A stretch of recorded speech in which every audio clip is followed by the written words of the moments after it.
A woman in a blood-red dress crashes a Seoul Mafia wedding and kisses the groom to save his life. What she doesn't know, that one kiss just signed her death warrant.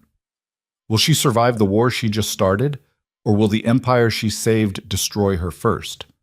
If you want to know how far desperation can push someone, and whether love can survive in a world built on blood, stay until the end.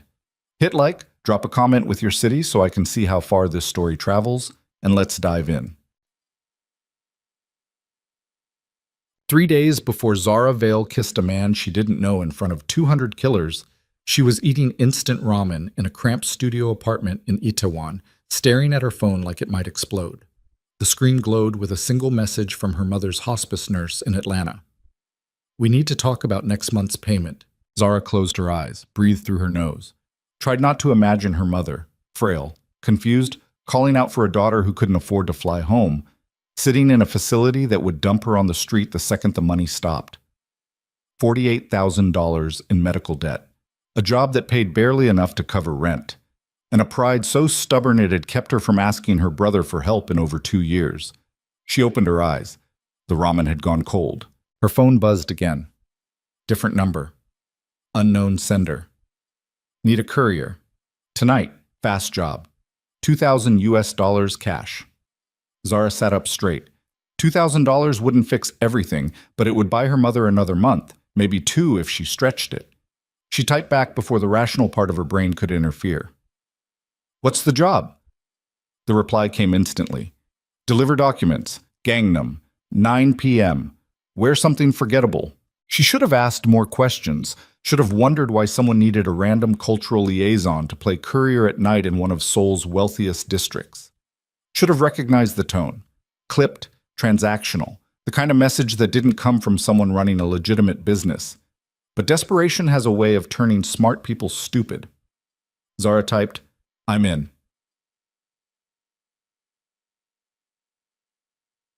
By 8:30, she was standing outside a shuttered cafe in Gangnam, clutching a slim leather briefcase she'd been handed by a man who never gave his name. He'd shown up in a black sedan, passed her the case through a cracked window, and told her 3 things. 1, don't open it. 2, deliver it to Suite 1, 804, Prugio Tower, by 9:15. 3, if anyone asks, you're a legal assistant. Then he drove off before she could ask what happened if she was late. Zara looked down at the briefcase. It was heavier than it looked. The leather smelled expensive, too expensive for whatever this actually was. She should have walked away. She didn't. She flagged down a cab, gave the driver the address, and spent the entire ride convincing herself this was fine. People hired couriers all the time. Documents needed delivering. Maybe it was a business contract. Maybe someone's divorce papers. Maybe... The cab stopped in front of a sleek glass tower that looked like it had been designed by someone who thought subtlety was for poor people. Zara paid the driver, stepped out onto the pristine sidewalk, and immediately felt out of place. Women in designer heels and men in tailored suits moved through the lobby like they owned the oxygen. She was wearing black jeans, a plain jacket, and boots that had seen better years. "Wear something forgettable," the message had said. Mission accomplished. She walked through the automated doors, briefcase clutched tight, and made her way toward the elevators. The lobby was all marble and gold accents, the kind of place where even the air felt expensive. A security guard glanced at her but didn't stop her. Zara pressed the call button. The elevator doors slid open. She stepped inside and froze. 3 men in black suits stood in the back corner. 2 of them had the kind of build that suggested they spent more time breaking bones than sitting at desks. The third was younger, leaner, with a jaw that could cut glass and eyes that looked like they'd stopped finding anything in the world surprising a long time ago. He was staring straight ahead, hands in his pockets, shoulders tight. Zara's instincts screamed at her to back out, but the doors were already closing. She stepped in, pressed 18, tried not to look at them. The elevator climbed. No one spoke. The air felt wrong, too still, too tense, like everyone was waiting for something to break. Zara focused on her breathing, counted the floors, tried to ignore the way one of the men kept glancing at her briefcase. 10th floor, 11th, 12th. The man with the sharp jaw shifted slightly. His voice came out low, controlled, but with an edge that suggested he was barely holding something back. "You work for Park?" Zara blinked. What? Simple question. His eyes flicked toward her, cold, assessing. Do you work for the Park family? I don't know what you're talking about. Her voice came out steadier than she felt. I'm just delivering documents. One of the other men snorted. At 9 p.m. to Prugio Tower. I'm a courier, Zara said, keeping her tone flat. I don't ask questions, I just deliver. The sharp-jawed man studied her for a long moment, then quietly. Smart. The elevator dinged. 15th floor. The doors opened. No one got out. Zara's pulse kicked up. She glanced at the panel. Her floor was next. 3 more seconds and she'd be out of this suffocating box and away from whatever the hell this was. 16th floor. 17th. The man spoke again, softer this time, almost to himself. Don't congratulate me yet. Zara frowned. What? He didn't answer. The elevator dinged. 18th floor. The door slid open. Zara stepped out fast, not looking back. She heard one of the men mutter something in Korean, sharp, clipped, but she didn't stop to translate. She just walked, briefcase gripping tight, heart hammering, until she found Suite 1804 at the end of a long, silent hallway. She knocked. No answer. She knocked again. Still nothing. Zara checked her phone. 9:14 p.m. She was on time. She tried the handle. Locked. She stood there for a full minute, briefcase in hand, staring at a door that wasn't going to open. Her phone buzzed. Unknown number. Leave it outside the door. Walk away. Zara stared at the message. Every instinct told her this was wrong. But $2,000 was $2,000. She set the briefcase down, took a photo to prove she'd delivered it, turned and walked back toward the elevator. She didn't see the man in the sharp suit step out of the stairwell behind her. Didn't see him pick up the briefcase and disappear. Didn't know that in less than 48 hours, the document she'd just delivered would be used to justify a murder. The next morning, Zara woke to 17 missed calls. She sat up, disoriented, and grabbed her phone, all from the same number, the one that had hired her. She called back. A man answered on the first ring. His voice was tight, clipped, vibrating with barely controlled panic. Where are they? Zara frowned. Where are what? The documents, the recipients. Where the hell are they? I left the briefcase outside the suite like you told me to. They're gone. Her stomach dropped. What do you mean gone? I mean, they didn't pick it up. I mean, the suite was empty. I mean, you just lost me $500,000. And if you don't fix this in the next 6 hours, you're going to wish you'd never set foot in this city. The line went dead. Zara sat there, phone trembling in her hand, trying to piece together what just happened. She'd delivered the briefcase. She had proof, a photo, a timestamp, everything. But if the suite was empty, if no one picked it up, her phone buzzed again. Different number. You're in danger. Don't go home. Don't contact anyone. Move. Now. Zara stared at the message. Then she grabbed her jacket and ran. She spent the next 12 hours in a hotel in Hongdae, paid for in cash, trying to figure out who the hell was threatening her and why. The number that sent the warning wouldn't respond to her messages. The man who'd hired her wouldn't pick up, and every time she closed her eyes, she saw the man in the elevator. Don't congratulate me yet. What the hell did that mean? By the time the sun set again, Zara had made a decision. She was going to find out what was in that briefcase, and who wanted it badly enough to threaten her life over it. A quick search on her phone pulled up society pages, business news, anything connected to Prugio Tower in Suite 1804. What she found made her blood run cold. The suite belonged to the Park family, one of Seoul's oldest, wealthiest, and most untouchable dynasties, with ties to construction, politics, and rumors of things far darker. And tomorrow night, the Parks were hosting an event, a wedding. Zara clicked on the announcement, her breath caught, because staring back at her from the screen was the man from the elevator. Cassian Ryu, CEO of Apex Industries, heir to an empire built on shipping, real estate, and whispers of organized crime that no journalist had ever been able to prove. He was marrying Seraphine Park. Zara's mind raced. The documents, the briefcase, the timing. She didn't know what she'd delivered, but she knew it was connected to this wedding. And if people were willing to threaten her over it, That meant something was about to go very, very wrong. She should walk away, let whatever was going to happen, happen. But the warning message kept echoing in her head. You're in danger. Which meant she was already involved, whether she wanted to be or not. Zara closed her laptop, made another decision she'd probably regret, and started looking for a way into that wedding. Updayak. The venue was a private estate in Pyeongchang-dong, the kind of place that didn't appear on maps and required 3 levels of security clearance just to get near the gates. Zara had neither connections nor an invitation. What she did have was desperation, a borrowed catering uniform, and a fake ID she'd paid a guy in Itaewon $200 to make in 4 hours. It got her through the service entrance. Barely. The estate was massive. Marble floors, crystal chandeliers, walls lined with art that probably cost more than her entire bloodline. Staff moved through the halls like ghosts, silent and efficient, prepping for a ceremony that was clearly less about love and more about power. Zara kept her head down, carried a tray of champagne flutes she had no intention of serving, and tried to blend in. The ceremony was set to begin in an hour. She had no plan beyond find out what the hell is happening and get out alive. She moved through the hallways, listening. Fragments of conversation drifted past her in Korean, talk of contracts, alliances, mergers that had nothing to do with marriage and everything to do with empires. Then she heard it. A woman's laugh, sharp, cruel. Zara slowed. The voice was coming from a room at the end of the hall. The door was cracked open just enough. She shouldn't have looked. She looked. Inside, a woman in a wedding dress stood with her back to the door. Seraphine Park. Even from behind, she radiated the kind of beauty that felt weaponized. Sharp shoulders, perfect posture, a dress that looked like it cost more than a car. And she wasn't alone. A man stood in front of her. Not Cassian.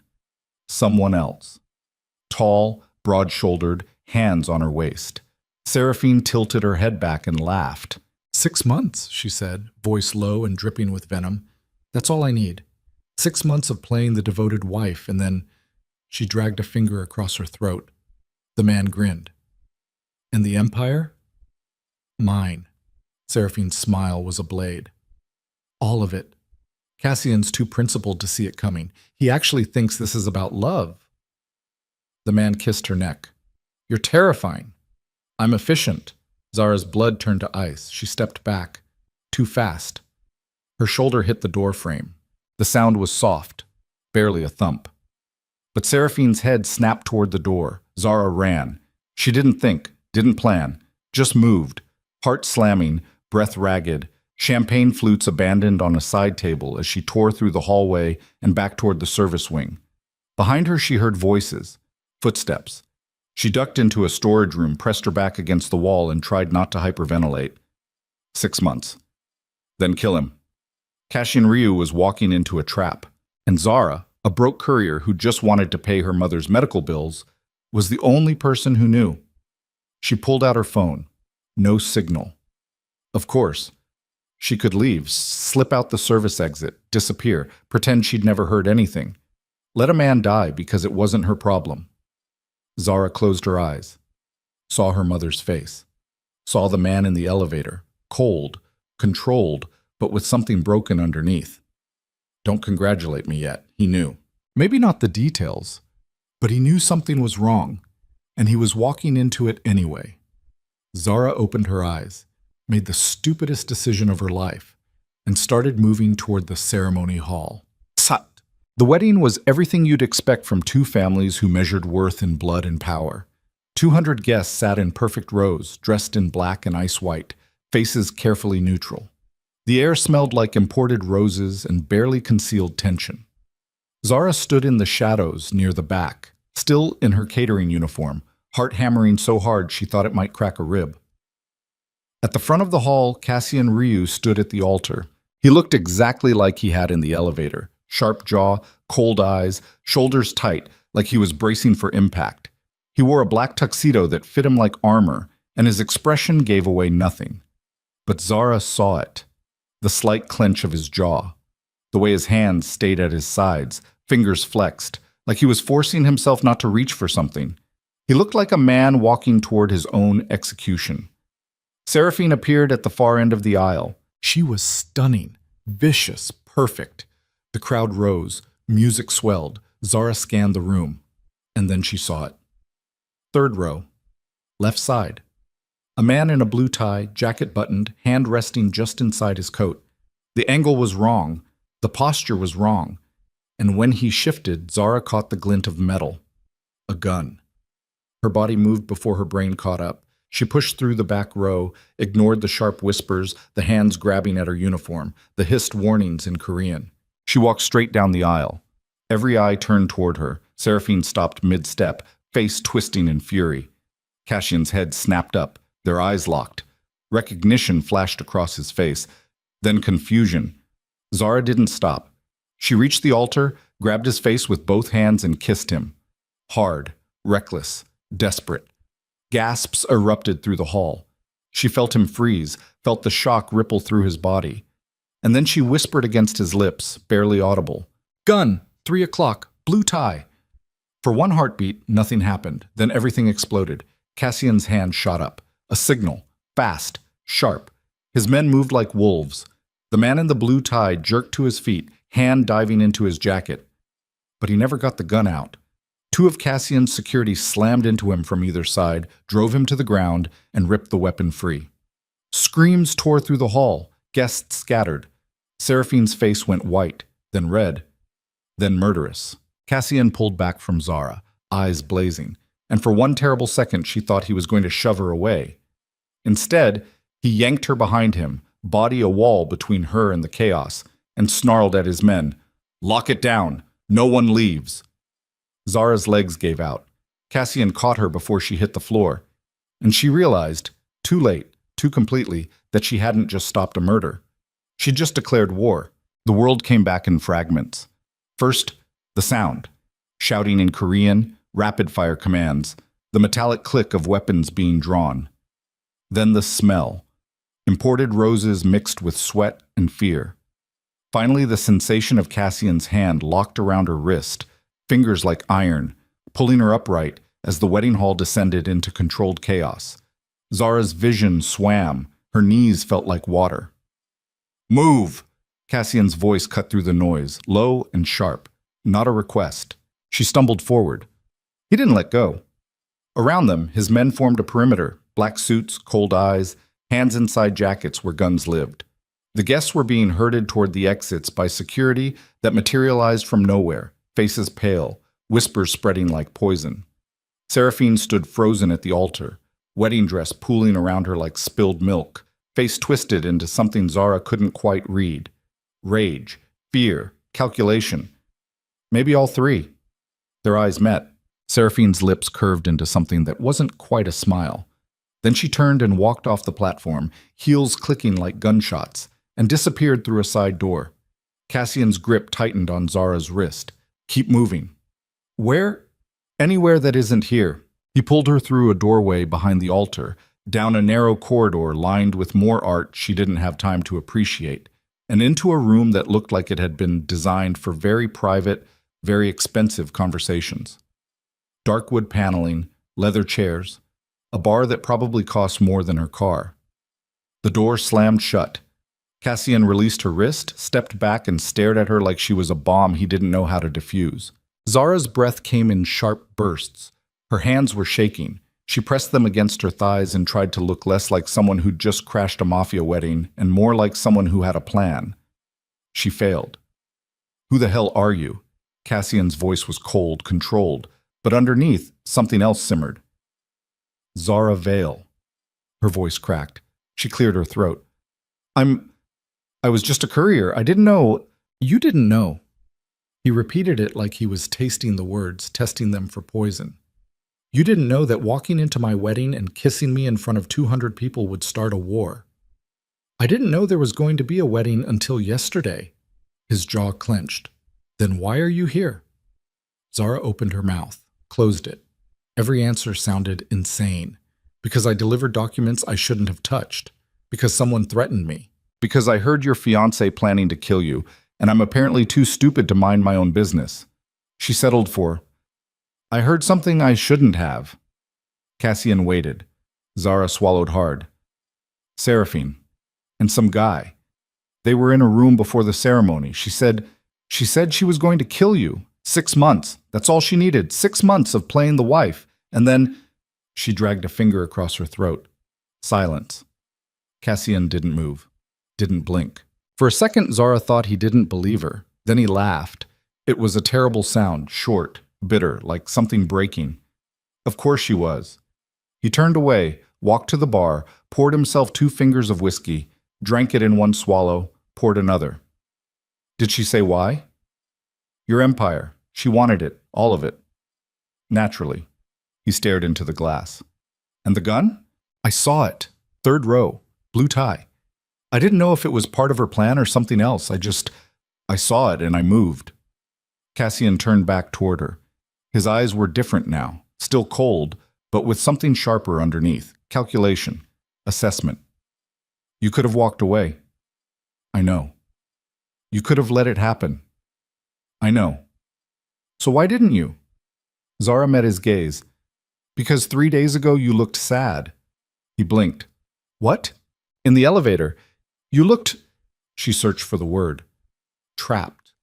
Like you were walking towards something you didn't want but couldn't escape. And then you said, don't congratulate me yet, and I... She stopped, breathed. I couldn't let someone die when I had the chance to stop it. Cassian stared at her for a long moment. Then he drained the 2nd whiskey, set the glass down, and said, You're either the stupidest person I've ever met or the bravest. Probably both. A ghost of a smile flickered across his face. It died fast.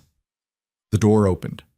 A man stepped in, older, 50s, silver hair, suit that screamed money and menace in equal measure. His eyes swept over Zara, then landed on Cassian. We have a problem. Cassian's expression went flat. Just one? The Parks are calling it an insult, an attack. They're saying you planted the girl to humiliate Seraphine in front of half of Seoul's elite. That's insane. That's politics. The older man's gaze flicked back to Zara. Who is she? A courier. She was delivering documents for someone connected to the Parks. She overheard Seraphine planning my murder. She tried to stop it. The older man's eyebrows rose. By kissing you at the altar. It got my attention. It got everyone's attention. He pulled out his phone, scrolled, then turned the screen toward Cassian.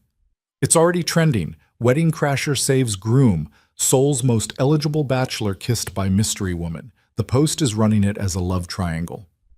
Zara's stomach dropped. No, that's not... Doesn't matter what it is, the older man said. Matters what it looks like. And right now, it looks like you humiliated the Park family. Cassian's expression darkened. They were going to kill me. Prove it. The gun belonged to a Park family security contractor who's already been released. No charges. The Parks are claiming he was there for protection, not assassination. They're saying you overreacted. Then they're lying. Obviously, the older man pocketed his phone. But they're lying louder than you're telling the truth. And unless you can produce hard evidence that Seraphine was planning to murder you, this whole thing becomes he said, she said.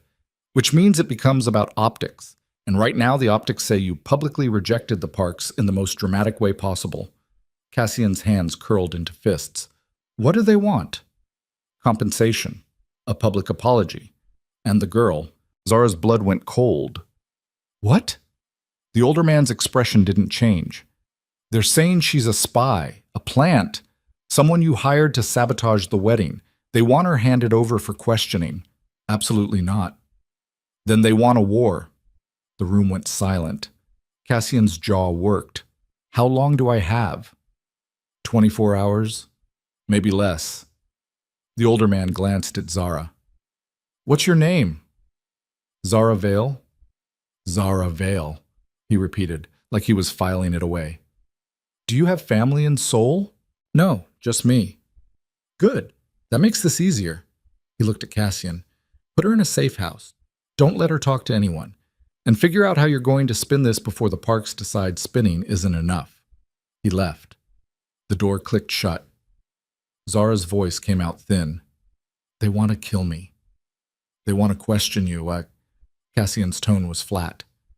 Which, yes, would probably end with you dying. Oh my God. Breathe. I saved your life.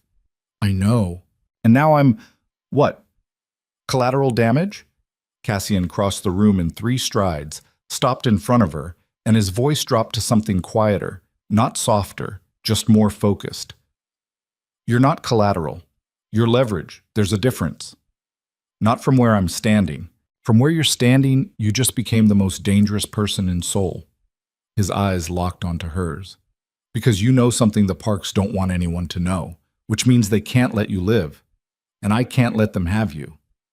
Zara's breath hitched. So what happens now?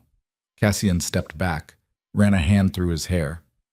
For the first time since she'd kissed him, he looked uncertain. Now, he said slowly, I figure out how to keep you alive without starting a war I can't win. And if you can't? His expression went cold again. Then I start the war anyway. Sad. The safe house was a penthouse in Gangnam, floor-to-ceiling windows, minimalist furniture, the kind of place that screamed money so loudly you couldn't hear anything else. Zara stood in the middle of the living room, still in her borrowed catering uniform, and tried not to think about how completely her life had imploded in the span of 72 hours. 3 days ago, she'd been eating cold ramen and worrying about hospital bills. Now she was hiding from a crime family in a penthouse that probably cost more per month than she'd earn in a year. The universe had a sick sense of humor. Cassian stood by the window, phone pressed to his ear, speaking rapid Korean in a tone that suggested whoever was on the other end was about to have a very bad day. Zara didn't speak Korean, but she recognized anger when she heard it.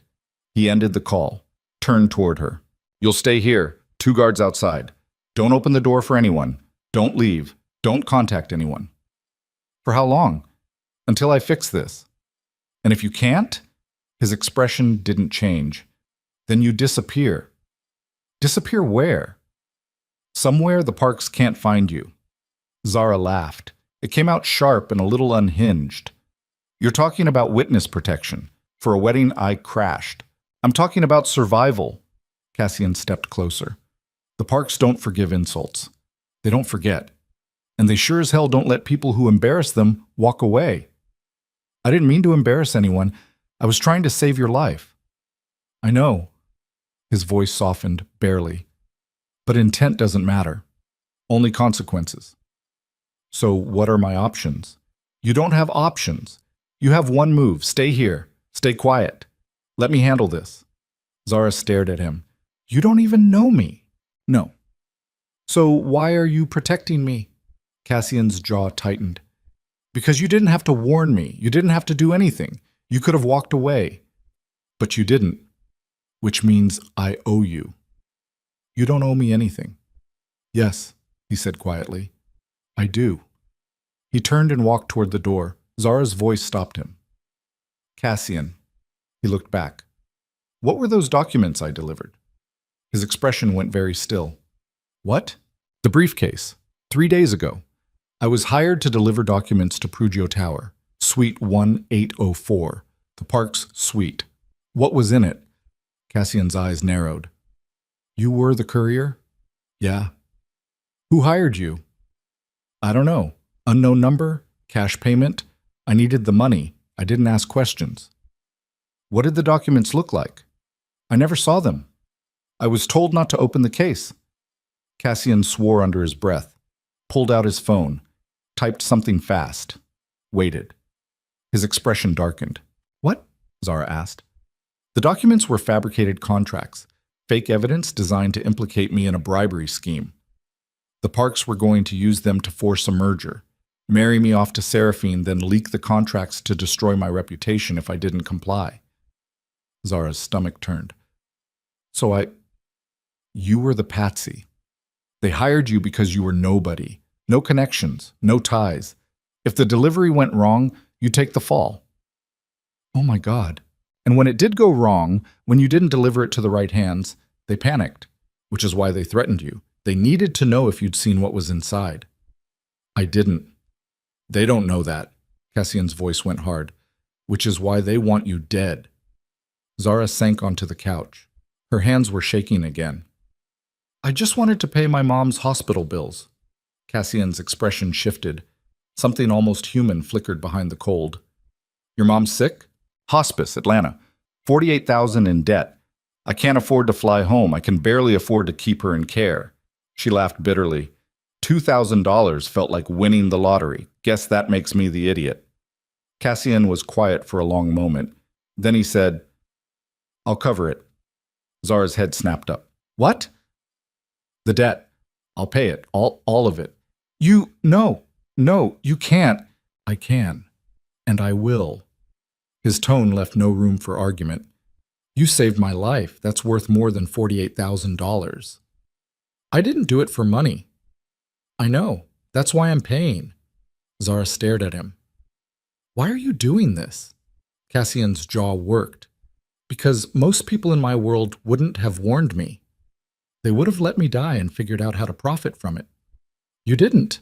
That's rare. And I don't forget rare. He turned and walked out before she could respond. The door clicked shut.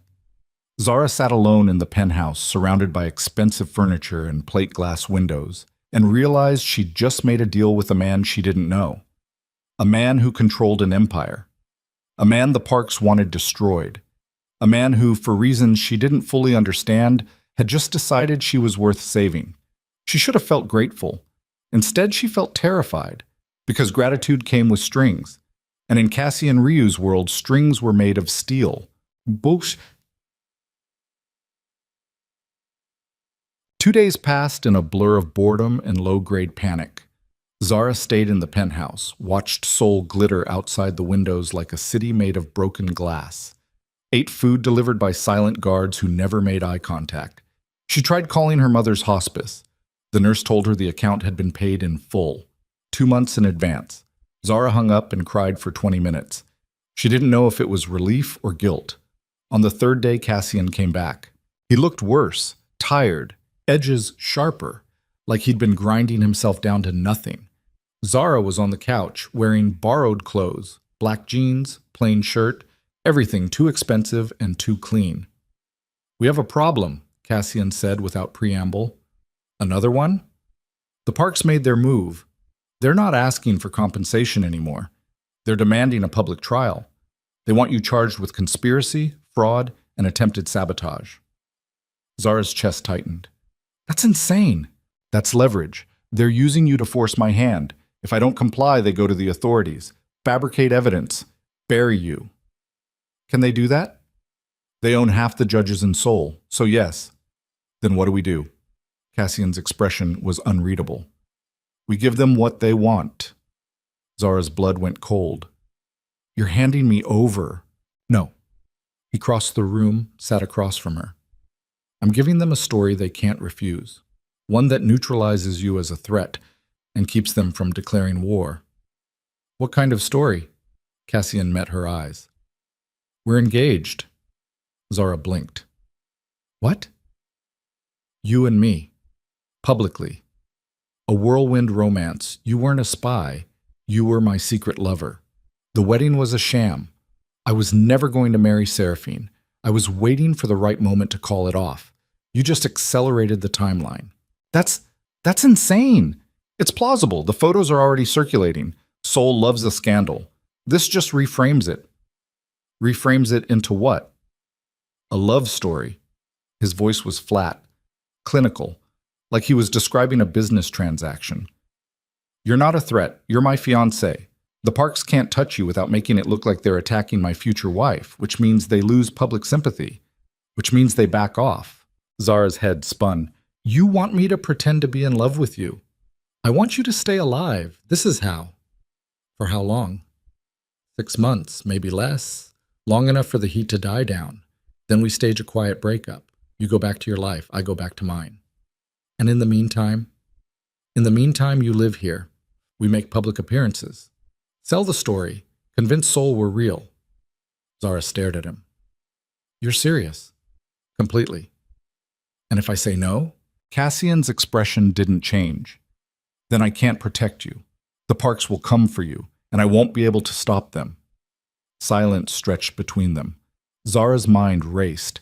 Every part of this was insane, dangerous, a lie that could collapse at any second, but the alternative was worse. Okay, she said quietly. Cassian's eyes narrowed. okay? 6 months, fake engagement, then I walk away. You're sure? No. She laughed bitterly. But I don't have better options. Cassian stood, extended his hand. Zara looked at it. Then she took it. His grip was firm, warm, real. One rule, he said. No lies between us. Everything we show the world is fake. But when it's just you and me, we tell the truth.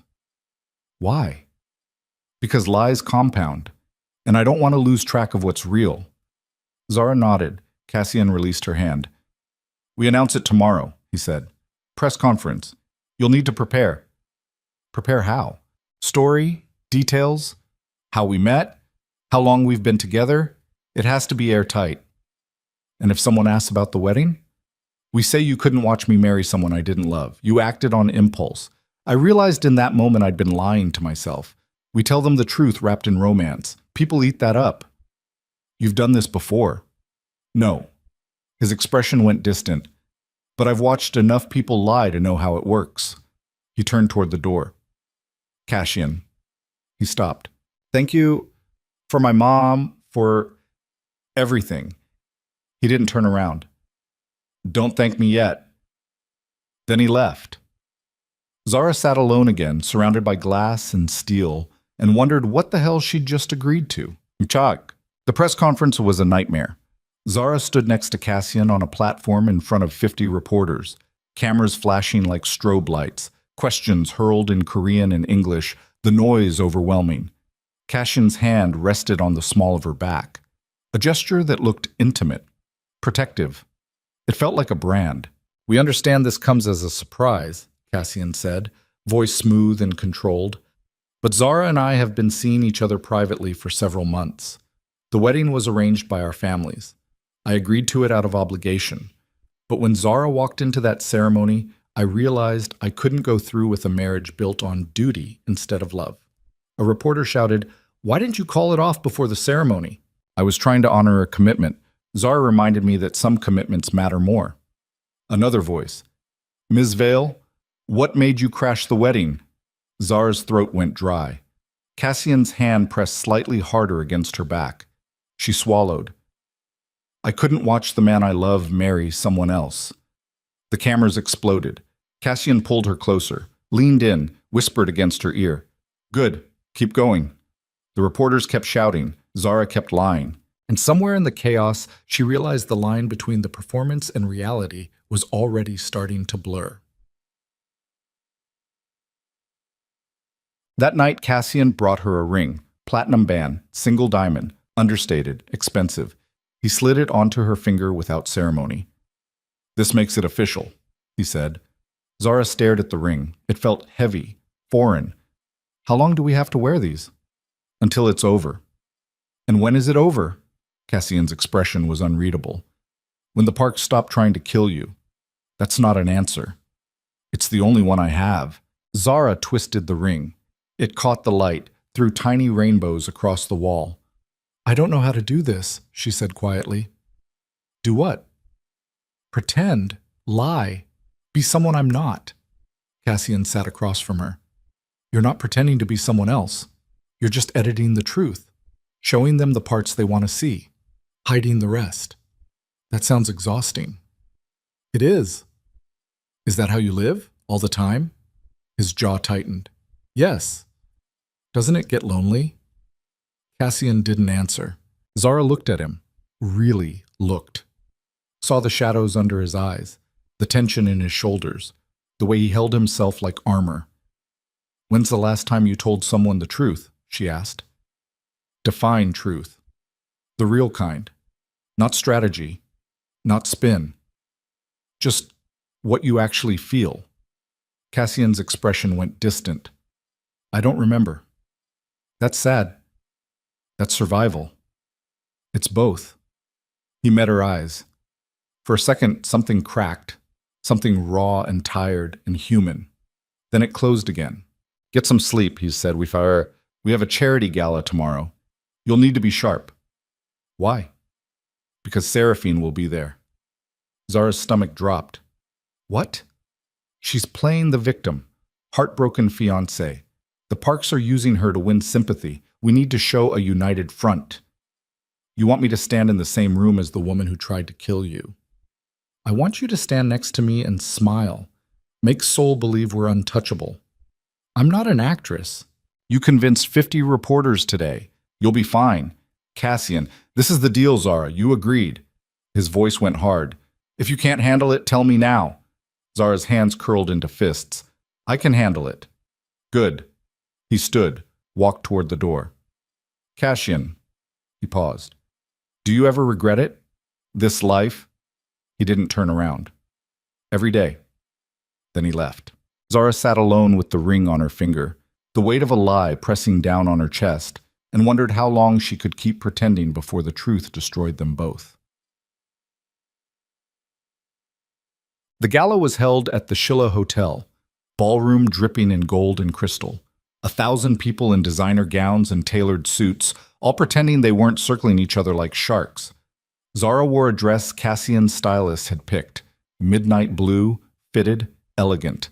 Hair swept up, makeup flawless. She looked like she belonged. She felt like an imposter. Cassian stood beside her, one hand resting lightly on her waist, playing the part of the devoted fiancé with terrifying precision. Every smile, every touch, every glance, all calculated, all fake. Zara hated how real it felt. They moved through the crowd, shaking hands, exchanging pleasantries in English and Korean, Cassian switching between languages like he was changing masks. And then Zara saw her. Seraphine. She stood near the bar, surrounded by admirers, wearing a white gown that looked like war wrapped in silk. Her eyes found Zara across the room. She smiled. It was the cruelest thing Zara had ever seen. She's coming over, Zara whispered. I know. Cassian's hand tightened on her waist. Don't react. Just smile. Seraphine crossed the ballroom like a predator, every step deliberate, and stopped in front of them. Cassian? Her voice was honey and poison. And Zara, the woman of the hour. Zara forced a smile. Seraphine. I have to say, you have excellent timing. Crashing a wedding takes guts. So does planning a murder. The words slipped out before Zara could stop them. The air froze. Seraphine's smile didn't falter. I have no idea what you're talking about. Don't you? Zara. Cassian's voice was low, warning, but Zara didn't stop. I heard you. Before the wedding, you and your friend. You said 6 months. Then you'd kill him. Seraphine laughed, bright, sharp. You must have misheard. Pre-wedding jitters, perhaps. Everything sounds sinister when you're stressed. I know what I heard. Do you? Seraphine's eyes glittered. Or do you know what someone wanted you to hear? Zara's breath caught. Seraphine leaned in, voice dropping to a whisper only Zara could hear. You think you saved him. You didn't. You just delayed the inevitable. And when this farce falls apart, and it will, I'll be there to pick up the pieces. She straightened, smiled at Cassian. Congratulations on your engagement. I hope it lasts. Then she walked away. Zara's hands were shaking. Cassian pulled her toward the exit. We're leaving. She just threatened me. I know. We're leaving. They made it to the car before Zara's composure shattered. She yanked open the door, climbed in, and pressed her hands against her face. I screwed up, she said. I shouldn't have said anything. I couldn't stand there and let her You did fine. I didn't. I made it worse. You stood your ground. That's not nothing. Zara looked at him. She said someone wanted me to hear that conversation. What does that mean? Cassian's jaw worked. It means she's smarter than I thought. Explain. If she planned for you to overhear her, then the whole thing was a setup. She wanted you to crash the wedding, wanted the scandal, wanted the chaos. Why? Because chaos creates opportunity. Cassian's voice went cold. She didn't lose anything. The wedding was called off, but she gets to play the victim. The Parks get sympathy. I look unstable, and I'm the villain. Or the pawn. Zara's chest tightened. So what do we do? Cassian stared out the window at Soul's glittering skyline. We stop playing her game, he said quietly, and start playing ours. What does that mean? He turned toward her. It means we make this real. Zara's breath stopped. What? Not the engagement, the threat. We find proof of what she's planning. Expose her before she can move. Turn the narrative. And if we can't? Cassian's expression went dark. Then we make sure she goes down with us. The plan started with a lie detector, not the kind you saw in cop shows, wires and sensors and sweating suspects. This was corporate, sophisticated, a private security firm Cassian kept on retainer for situations that required information extracted quietly. Zara sat across from him in the penthouse living room 3 days after the gala, watching him outline the strategy like he was planning a merger instead of espionage. "We need proof," Cassian said, pacing near the windows. "Audio, video, documents, something concrete that ties Seraphine to the murder plot, something the Parks can't spin. And how do we get that? We make her think she's winning." He stopped, turned toward her. "We stage a fight, public, messy. Make it look like the engagement is falling apart." Zara's stomach twisted. "Why?" "Because if she thinks we're weak, she'll get sloppy. She'll reach out to her allies, make moves she wouldn't make otherwise. We catch her in the act, we have leverage." That's a lot of assumptions. "It's all we have." Zara stared at the ring on her finger. It felt heavier every day. "And if it doesn't work?" Cassian's jaw tightened. "Then we run out of time." "How much time do we have? 2 weeks? Maybe 3. The Parks are pushing for a formal reconciliation meeting. If I don't show up with you and make this engagement look solid, they'll escalate." "Escalate how?" "War." He said it like it was inevitable. "They'll come after my business, my assets, you, everything." Zara's throat went dry. "So we're doing this. Unless you have a better idea." She didn't. "Okay," she said quietly. "What do you need me to do?" Cassian pulled out his phone, swiped through something, then held it up. "Tomorrow night, charity auction, high profile. Seraphine will be there. We show up together, happy couple." Then halfway through the event, I get a call. "Emergency, business crisis, I leave you alone." That sounds like a terrible idea. It is, but it gives her an opening. She'll approach you, test you, try to drive a wedge between us. And I'm supposed to, what? Let her? You're supposed to engage, act vulnerable. Let her think she's getting to you. We'll have people watching, recording. If she says anything incriminating, we've got her. Zara's hands curled into fists. "You want me to bait a woman who tried to kill you? I want you to survive." His voice went hard. "This is how we do it. By putting me in her crosshairs. You're already in her crosshairs. This just gives us control over when she pulls the trigger." Zara stood, crossed to the window, stared out at Seoul's skyline. Somewhere out there, Seraphine was planning her next move. Somewhere out there, the Parks were sharpening their knives. And Zara was standing in a borrowed penthouse wearing a fake engagement ring, playing spy in a world she didn't understand. "I'm not good at this," she said. "You're better than you think." "I'm terrified." "Good." Cassian moved beside her. "Fear keeps you sharp. Overconfidence gets you killed." Zara turned toward him. "Have you ever been afraid?" His expression flickered. "Every day since I was 16. "What happened when you were 16? Cassian's jaw worked. For a second, she thought he wouldn't answer. Then he said, "My father died. Car accident, or that's what they called it. I found the brake line later. Someone cut it." Zara's breath caught. "Who?" "I never found out. Could have been business rivals. Could have been the Parks. Could have been someone inside our own organization who wanted control." His voice went flat. "I spent 2 years investigating. Found nothing. So I stopped asking questions and started building walls." "Is that why you agreed to marry Seraphine? To stop the cycle?" "I agreed because I thought a treaty was safer than a war. Turns out, I was wrong." "You didn't know she was planning to kill you." "I should have." His hands curled into fists. "I should have seen it coming. Should have trusted my instincts. But I was so focused on keeping the peace, I forgot that some people don't want peace. They want power, and they'll burn everything to get it." Zara's chest tightened. "I'm sorry." "Don't be. You saved my life. That's more than most people in my world would do." "I didn't do it for your world. I did it because—" She stopped, breathed. "Because you looked sad. And I've spent the last 3 years watching my mom forget who I am. And I'm so tired of watching people suffer when I can do something about it. Cassian stared at her. Your mom has dementia? Zara nodded. Early onset. Diagnosed 4 years ago. She doesn't recognize me anymore. Half the time she thinks I'm her sister. The other half she just stares. That's why you needed the money.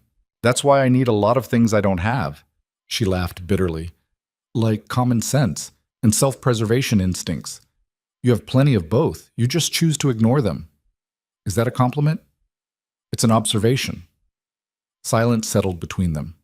Not uncomfortable, just heavy. Finally, Cassian said, We'll make this work. The plan, the engagement, all of it. I'll keep you safe. You can't promise that. Watch me. Zara met his eyes, saw something there she hadn't seen before. Determination, desperation, something almost like hope. It scared her more than Seraphine's threats, because hope was dangerous. Hope made you believe things could end well, and in Cassian's world, nothing ended well. Right. The auction was exactly what Zara expected. Old money dripping from the chandeliers, art that cost more than most people earned in a lifetime. Conversations that sounded polite but carried the weight of corporate warfare. She wore emerald green, Cassian wore charcoal. They moved through the crowd like they belonged, his hand on her back, her smile practiced and perfect. No one would have guessed they were both waiting for the floor to collapse. An hour in, Cassian's phone buzzed. He glanced at it, frowned, then leaned toward Zara. Emergency. Supply chain issue. I have to take this. His voice was loud enough for the people nearby to hear. Zara nodded. Go. I'll be fine. He kissed her temple. Whispered against her skin. Stay visible. Don't leave the main hall. If she approaches, engage but don't give her anything real. Then he walked away. Zara stood alone near the bar, champagne glass in hand, trying to look calm while her heart hammered against her ribs. She counted to 60. Then Seraphine appeared. She moved through the crowd like she owned it, white gown flowing, diamond necklace catching the light. She stopped beside Zara, signaled the bartender, ordered something in flawless Korean. Then she turned and smiled. Trouble in paradise? Zara forced herself to meet Seraphine's eyes. Just business, nothing serious. Business is always serious in Cassian's world. Seraphine's smile sharpened. Or hasn't he told you that yet? He's told me enough. Has he? Seraphine accepted her drink from the bartender, took a delicate sip. Has he told you about the shipping routes? The offshore accounts? The people who've disappeared when they asked too many questions? Zara's pulse spiked. I don't know what you're talking about. Of course you don't. That's why he picked you, because you're innocent, naive, easy to control. Seraphine's voice dropped. You think he's protecting you. He's not. He's using you, the same way he uses everyone. That's not true. Isn't it? Seraphine leaned in. Ask yourself, why would a man like Cassian Ryu, who has every resource in the world, need a broke courier to save his life? Unless he already knew something was wrong. Unless he set the whole thing up. Zara's stomach turned. You're lying. Think about it. The documents you delivered, the timing, the wedding, all of it perfectly orchestrated to make you look like the hero, to make you indebted to him, to trap you. He didn't trap me. You chose because he gave you no other option. That's not choice. That's coercion. Seraphine's eyes glittered. And when he's done with you, when you've served your purpose, he'll discard you like everyone else. Zara's hand shook. She set the champagne glass down before she dropped it. Why are you telling me this? Because I used to be you. Seraphine's voice softened. I thought I could save him, thought I could be different. But men like Cassian don't want to be saved. They want to own. And you can't own someone who has options. You tried to kill him. I tried to survive him. There's a difference. Zara's breath came faster. I don't believe you. You don't have to, Seraphine straightened. But ask him. Ask him why he really chose you. Ask him what happens to people who get too close. She walked away, leaving Zara standing alone with her thoughts spinning out of control. Cassian found her 20 minutes later on the balcony, hands gripping the railing, staring out at the city like it held answers. Did she approach you? Zara didn't turn around. Yeah. What did she say? That you set me up, that the whole thing was orchestrated, that you're using me. Silence. Zara turned. Cassian's expression was unreadable. Is it true? Her voice cracked. Did you know about the documents before I delivered them? Cassian's jaw tightened. Yes. The word hit like a fist. Zara stepped back. What? I knew the Parks were planning something. I didn't know what. I had people monitoring their communications. When your name came up as the courier, I flagged it. You flagged it? Zara's voice rose. You knew I was walking into a trap and you didn't stop me? I didn't know it was a trap until after you delivered it. Bullshit. Zara! You let me walk into that building. You let me take that elevator. You stood there and watched me deliver documents that almost got me killed. And you did nothing. I didn't know you'd be in danger. You suspected. That's why you asked if I worked for the Parks. You were testing me. Cassian's hands curled into fists. I was trying to protect you. By lying to me? By keeping you out of it. I was already in it. Zara's voice broke. I was in it the second I took that job. And instead of warning me, you just watched. Like I was some kind of... She couldn't finish. Cassian stepped toward her. I didn't set you up. I didn't orchestrate this. I didn't want any of this to happen. But you didn't stop it. I couldn't. You could have warned me. You could have told me the truth. Instead, you... Zara's breath hitched. You made me think I saved you. You made me think I mattered. You do matter. As what? A pawn? A distraction? What am I to you, Cassian? His expression cracked. You're someone who didn't have to help me. Someone who walked into hell because it was the right thing to do. Someone I... He stopped, exhaled hard. Someone I don't want to lose. Then why didn't you tell me the truth? Because the truth makes you a target. The less you knew, the safer you were. I'm not safer. I'm just more confused. Cassian's voice dropped. I'm trying to keep you alive. By lying to me. By protecting you from information that could get you killed. Zara laughed. It came out broken. You sound just like her. I'm nothing like her. Aren't you? She said you use people, control them, discard them when they're done. How is what you're doing any different? Cassian's face went pale. I'm not discarding you. Then what happens when this is over? When the 6 months are up? When the Parks back off? Do I just go back to my life? Pretend none of this happened? Yes. The word hung between them like a blade. Zara's chest tightened. And what about the truth? What about all the things you're not telling me? Some truths are dangerous.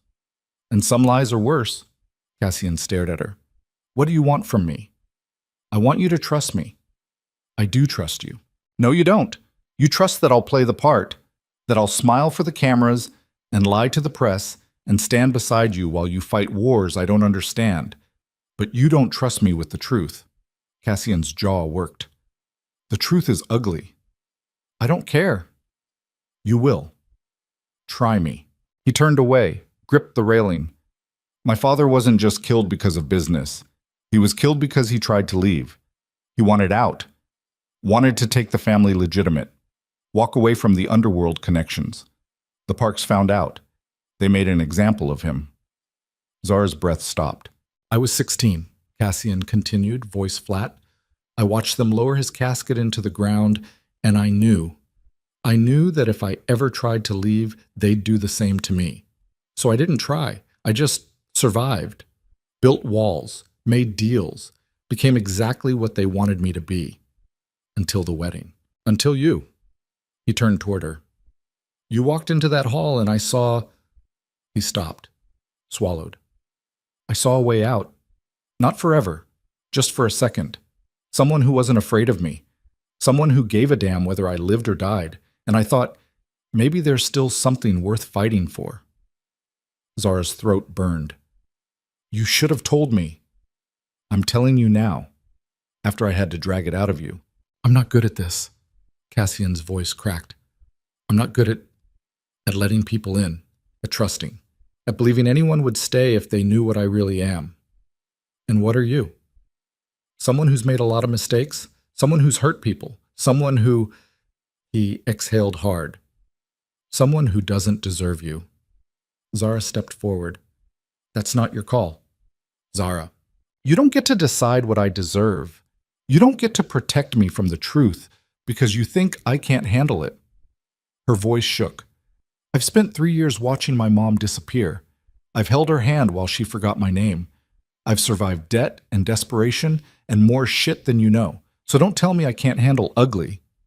Cassian stared at her. Then he kissed her. It wasn't strategic, wasn't planned. It was raw and desperate and real. Zara froze, then kissed him back, hands fisting in his jacket, pulling him closer even as her brain screamed that this was a mistake. His hands cupped her face, thumbs brushing her cheekbones, and for one breathless second, the world stopped spinning. Then Cassian pulled back, breathing hard, eyes wide. I'm sorry, I shouldn't have. Zara grabbed his collar and kissed him again, harder this time, angrier, because she was furious at him for lying, furious at herself for caring, furious at the world for making this impossible. When they finally broke apart, they were both shaking. This doesn't fix anything, Zara whispered. I know. We're still lying to everyone. I know. And when this is over, I know. Zara's eyes burned. Then why? Because I'm tired of pretending I don't feel this. Cassian's voice was rough. I'm tired of lying to you, to myself. I don't know what this is. I don't know if it's real or just survival, but I can't keep pretending it doesn't exist. Zara's breath hitched. Cassian, her phone buzzed, then his. They both pulled back, grabbed their devices. Zara's screen showed a single message from an unknown number. Check the news. Her hand shook as she opened her browser. The headline hit like a freight train. Cassian Ryu's fiancé, wanted criminal or pawn. FBI investigates Zara Vale's ties to international fraud ring. Below it, her photo, her real name, her address in Atlanta. And worse, a photo of her brother, Marcus Vale, FBI special agent, standing outside the penthouse. Zara's vision blurred. No, no, no, no! Cassian grabbed her phone, read fast, his face going white. This is fabricated. It has to be. My brother works for the FBI. Zara's voice came out strangled. He's been investigating. Oh my God, he's been investigating the parks. Cassian's head snapped up. What? He called me 2 months ago, said he was working a case, international money laundering, organized crime. He didn't give me details, but her breath came in gasps. The parks. He was investigating the parks. And if they found out, they'd use him to discredit you. Cassian's voice went cold. Make it look like you were planted. A federal agent's sister playing spy. Zara's phone rang. Unknown number. She answered. Hello, Zara. Seraphine's voice poured through the speaker like poison. I tried to warn you, but you just couldn't help yourself, could you? What did you do? I didn't do anything. I just shared some information with the right people. About your brother. About his investigation. About how convenient it is that you showed up right when we needed a scandal. You're lying.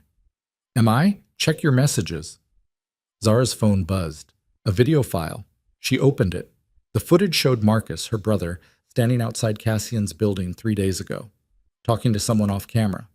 Audio was muffled, but clear enough. We need more time. If Cassian finds out she's working with us, he won't. She doesn't even know. And when this is over, we pull her out, give her immunity, let the rest burn. Zara's knees gave out. Cassian caught her. Seraphine's voice continued, velvet and vicious. Your brother set you up, darling. Used you to infiltrate Cassian's world. You were never the hero. You were always the bait. And now that we've exposed it, the parks have everything they need to destroy both of you. So here's what's going to happen. You're going to disappear. Tonight. Leave Seoul. Leave Cassian. Or we release the full recording, the one where your brother explicitly states you're a federal asset, and you both go down for conspiracy. I didn't know, Zara whispered. I swear I didn't.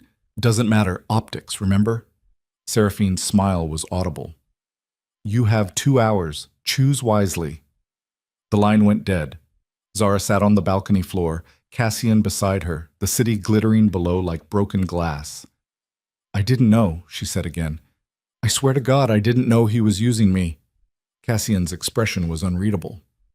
I believe you. Do you? He didn't answer fast enough. Zara's chest cracked open. You think I lied to you? I think... Cassian's voice broke. I think I don't know what's real anymore. This is real. She grabbed his hand, pressed it against her chest where her heart was trying to break out. This, what I feel, that's real. I didn't plan this. I didn't want this. I just wanted to save you. Or infiltrate me. Cassian? How do I know? His eyes were wild, desperate.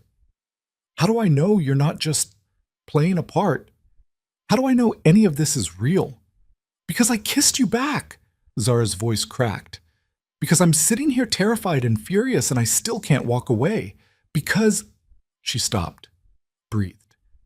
Because I'm in love with you, you idiot. Silence.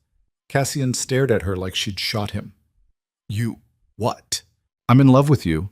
And it's the stupidest thing I've ever felt because you're dangerous and broken, and you lie more than you breathe. But I can't stop. I can't... Her voice broke. I can't pretend anymore. I can't keep acting like this is fake when it's the realest thing I've ever had. Cassian's hands shook. Zara. I didn't know about Marcus, I swear. And I don't know how to prove it to you, but I need you to believe me. Because if you don't... Tears slid down her face. If you don't, then Seraphine wins. The Parks win, and we both lose everything. Cassian pulled her against him, buried his face in her hair, and his whole body trembled. I believe you, he whispered. I believe you. Then what do we do? He pulled back, met her eyes. We fight back, not partir. They had 90 minutes before Seraphine's deadline. Cassian made 3 phone calls. The first was to his head of security. The second was to a lawyer who specialized in international law. The third was to someone he called an old friend, but whose name he didn't share. Zara sat on the couch, phone in hand, staring at her brother's number. She wanted to call him, scream at him, demand answers. But Cassian stopped her. Not yet. If he's working with the feds, his phone's monitored. The second you call, they'll know we know. So what do I do? You let me handle it.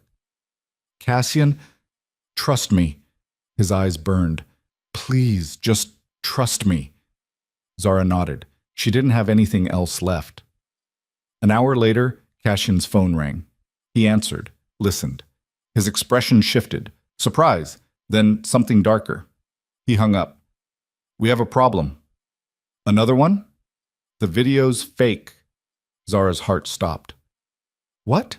The audio. It's stitched together from multiple sources. Voice cloning, AI synthesis. My guy ran it through analysis. It's good. Really good.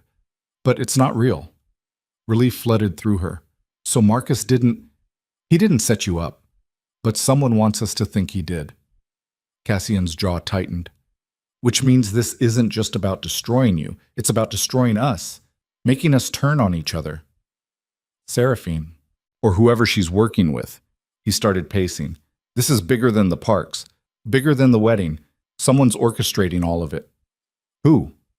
I don't know. But we're going to find out. Zara stood. How? Cassian's expression went cold.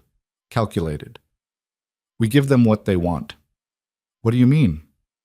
We stage the breakup. Make it public. Brutal. Make them think they won. And then we go dark. Disappear, regroup. And when they think we're broken, his smile was razor sharp. We hit them where it hurts. Zara's pulse kicked. That's insane. It's survival. It's the only move we have left. Zara stared at him, at the man who'd lied to her, used her, kissed her like he meant it, the man she'd just told she loved. If we do this, she said quietly, we can't come back from it. Everyone will think we're done. Finished. I know. And when it's over, if it's over, there's no guarantee we'll have anything left. I know. Cassian stepped closer. But I'd rather burn everything down fighting beside you than survive alone. Zara's breath caught. Then she kissed him. Not desperate this time, not angry, just real. When they pulled apart, Cassian's forehead rested against hers. "Last chance to walk away," he whispered. Zara's hands fisted in his shirt. "Not a chance."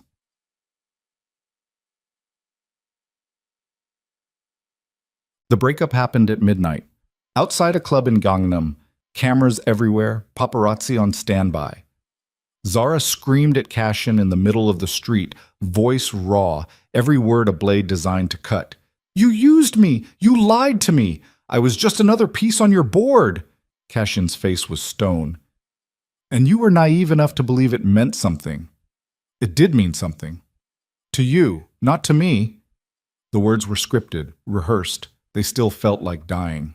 Zara ripped the ring off her finger, threw it at him. It bounced off his chest, clattered to the pavement. "We're done. We were always done." She turned and walked away. Didn't look back. Even when she heard him say her name. Even when every instinct screamed to turn around. She got into the waiting car, not Cassian's, someone else's, and disappeared into Seoul's neon veins. Behind her, Cassian stood alone on the sidewalk, ring in his hand, cameras flashing like lightning. And across the city, in a penthouse Zara would never see, Seraphine Park smiled. Because the game was finally going exactly as planned. The safe house wasn't safe. Zara knew it the second she stepped inside. A cramped apartment in Mulaidong, industrial district. The kind of place where nobody asked questions and nobody remembered faces. The man who'd driven her hadn't spoken once during the 40-minute ride. Just handed her a burner phone and a key and disappeared into the night. Now she stood alone in the dark, listening to the building creak and settle, every sound amplified by adrenaline and fear. Her hands still shook from the performance, from throwing the ring, from walking away from Cassian like he meant nothing. Her phone, the burner, buzzed. Single message. No name. 48 hours. Stay dark. Don't contact anyone. I'll come for you. Cassian. Zara pressed the phone against her forehead, closed her eyes, and tried to breathe through the panic clawing up her throat. 48 hours alone. 48 hours of not knowing if the plan was working. Not knowing if Seraphine believed the breakup. Not knowing if Cassian was alive or bleeding out somewhere because she'd left him standing on that sidewalk like bait. She wanted to scream. Instead, she locked the door, shoved a chair under the handle, and collapsed onto the bare mattress in the corner. Sleep didn't come. Just the weight of everything she'd said, everything she'd felt. "I'm in love with you." The words echoed in her skull like a confession she couldn't take back. And the worst part, the part that made her chest ache, was that she'd meant it, every word. Brahmat. 30 hours later, Zara's phone buzzed again. Different number. Unknown. She stared at it, finger hovering over the screen.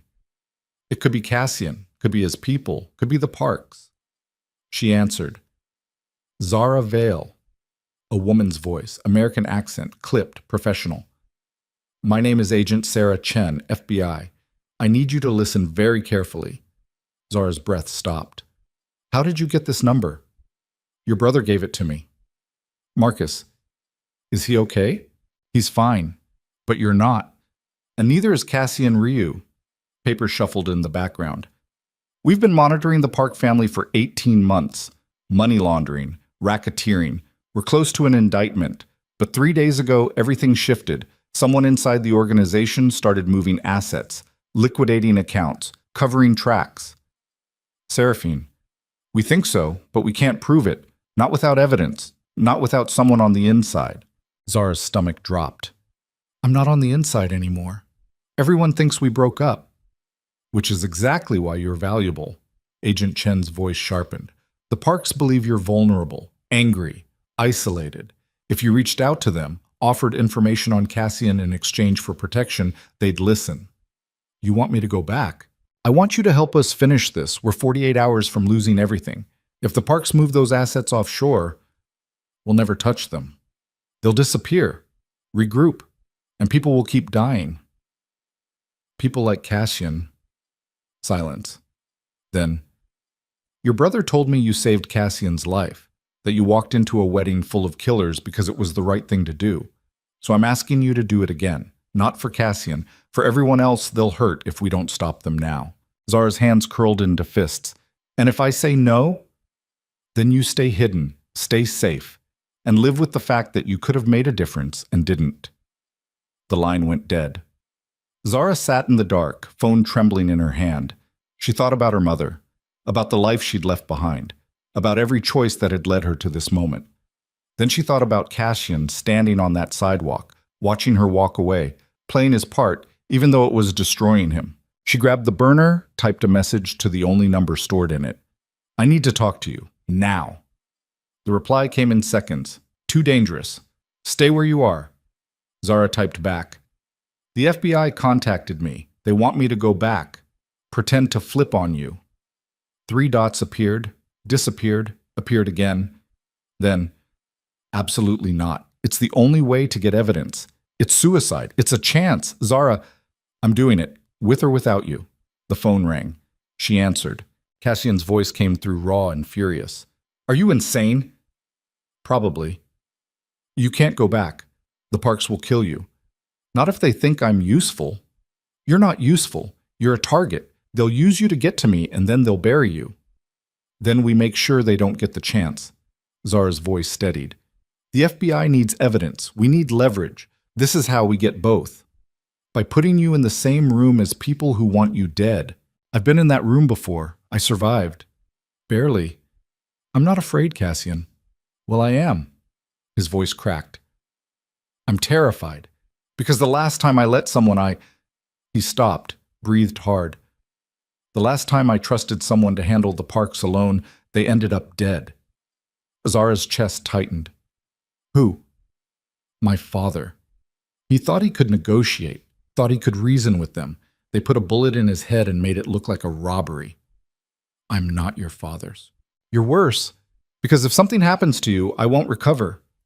The words hung between them like a grenade. Zara swallowed hard. "Then help me. Don't let me do this alone." Silence stretched. Then Cassian said, "Give me 12 hours. I'll set it up. But we do this my way, with my people. And if anything goes wrong, if I give the signal, you run. No questions, no arguments. You just run. Okay? Promise me." "I promise." "Zara." "Yeah? If you die doing this, I'll kill you." She laughed. It came out broken. "Deal." The line went dead. Zara sat in the dark and waited for the world to catch fire. The meet was set for a private gallery in Itaewon, neutral ground, public enough to discourage violence, private enough for real conversations. Zara arrived wearing clothes Cassian's people had delivered, black jeans, leather jacket, boots that looked casual but could run if needed. No wire, no tracker.